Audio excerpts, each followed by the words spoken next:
Adiala jail میں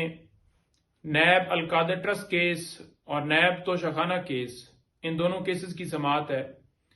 عمران خان صاحب کی حد تک نیب القادر ٹرسٹ کیس میں ضمانت بعد از گرفتاری کی درخواست کے اوپر سماعت ہے، اور توشہ خانہ کیس میں ضمانت قبل از گرفتاری کی درخواست کے اوپر سماعت ہے۔ اسی طرح بی بی صاحبہ، ان کے اوپر یہ دو کیسز، ان میں ان کی حد تک دونوں کیسز میں ضمانت قبل از گرفتاری کی درخواستوں کے اوپر سماعت ہے۔ لاسٹ ہیئرنگ کے اوپر آپ کو پتہ ہے کہ بی بی صاحبہ کی حد تک انہوں نے کہا کہ ان کے وارنٹ گرفتاری نہیں ہے، اور اگر القادر ٹرسٹ کیس کی بات کی جائے خان صاحب کی حد تک تو ان کی گرفتاری آپ سب کو پتہ ہے کہ جس طرح غیر قانونی طریقے سے نیب نے غلط بیانی کر کے اس میں گرفتاری ڈالی ہے۔ پہلے آپ کو پتہ ہے کہ 9 مئی کو اسی طرح سے نیب نے اغوا کیا تھا، اور اس وقت بھی گرفتاری ڈالی گئی تھی، ریمانڈ بھی لیا گیا تھا، جو کہ سپریم کورٹ نے سارا پروسیس غیر قانونی ڈکلیئر کیا۔ تو آپ کو پتہ ہے کہ نیب نے جس طرح سے غلط بیانی جو ہے وہ کی ہے اس القادر ٹرسٹ کیس کے اندر، 2 سے 3 ڈیٹس اس بنیاد کے اوپر انہوں نے لی ہیں کہ جو نیب کا لا ہے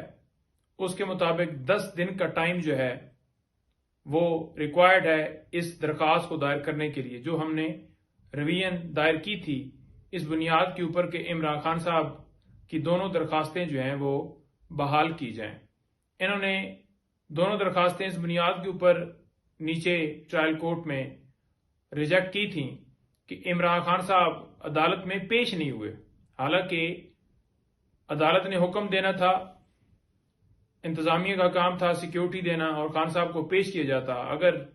یہ سیکیورٹی کا بہانہ جیسے آپ کو پتہ ہے بناتے ہیں تو پھر ویڈیو لنک کے ذریعے حاضری لگا کے درخواستیں خارج نہ ہوتی اور وہ ڈیٹس اڈجرن ہوتی، جو بھی آگے طریقہ کار بنتا، لیکن ایسا نہیں کیا گیا۔ ایک درخواست جو ہے اسلام آباد ہائی کورٹ سے ہماری بحال ہو گئی جو توشہ خانہ کی حد تک ہے، اور القادر ٹرسٹ کیس کے اندر کیونکہ نیب نے غلط بیانی کی تھی، 3 ڈیٹس اسی بنیاد کے اوپر لی تھیں کہ لا جو ہے اس کے مطابق 10 دن میں انہوں نے آنا تھا، تو لہٰذا یہ 10 دن کے بعد آئے ہیں۔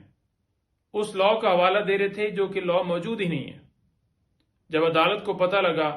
تو پھر نیب نے وہاں پر معذرت کی۔ اب ہم تو سوچ رہے تھے کہ ان کے خلاف کارروائی ہوگی جب فیصلہ آئے گا، لیکن ان کے خلاف کیا کارروائی ہونی تھی، بلکہ ہماری درخواست تھی وہ جو ہے انہوں نے کہا کہ اب انفرکچس ہو گئی ہے، کیونکہ گرفتاری نیب نے ان 3 ڈیٹس کے اندر ڈال دی تھی۔ تو اس طرح سے انہوں نے اس میں گرفتاری ڈالی ہے، غلط بیانی، غلط لا کا حوالہ دے کر، اور اسی طرح سے یہ سارا کیس چلا رہے ہیں۔ آپ کو پتہ ہے گھنٹوں انہوں نے تفتیشیں جاری رکھی، باہر ایک ہائپ کریٹ کی گئی کہ 11 گھنٹوں سے نیب کی ٹیم جو ہے وہاں پر موجود، ایک ٹیم کے بعد دوسری ٹیم آ رہی ہے، اور جب خان سے پوچھا تو انہوں نے کہا کہ 10-15 منٹ 20 منٹ جو ہے وہ کویسچن کرتے تھے اور بس بیٹھ جاتے تھے، اور بس پھر بریک اور یوں گپے شپے لگا دیتے۔ تو یہ شو کروا رہے تھے کہ بہت زیادہ یہ اس کے اندر معاملہ جو ہے نا وہ نکل آیا ہے، اور بڑے سوالات، اور عمران خان صاحب سوالوں کے جواب نہیں دے رہے۔ اسی لیے خان صاحب نے کہا کہ یہ باہر غلط رپورٹنگ ہو رہی ہے، غلط خبر چل رہی ہے، تو یہ میڈیا کے ایکسیس اس لیے ضروری ہے تاکہ قوم کو اصل حقائق پتہ چلیں کہ پراپرٹی جو ہے وہ جو کہتے ہیں کہ عمران خان کے نام پر لگ گئی، جی بھائی وہ ٹرسٹ ہے، اور عمران خان صاحب اور بی بی صاحبہ اس کے اندر ٹرسٹی ہیں۔ اسی طرح سے جو پیسے تھے وہ سپریم کورٹ کے اکاؤنٹ میں آئے، ایک پرائیویٹ اکاؤنٹ سے جو بیریا کا تھا، تو وہاں پر بتائیں عمران خان صاحب کا کیا انٹرسٹ ہے۔ تو اس طرح کے انہوں نے کیسز بنائے ہوئے ہیں، اور اگر دیکھا جائے تو توشہ خانہ والا کیس،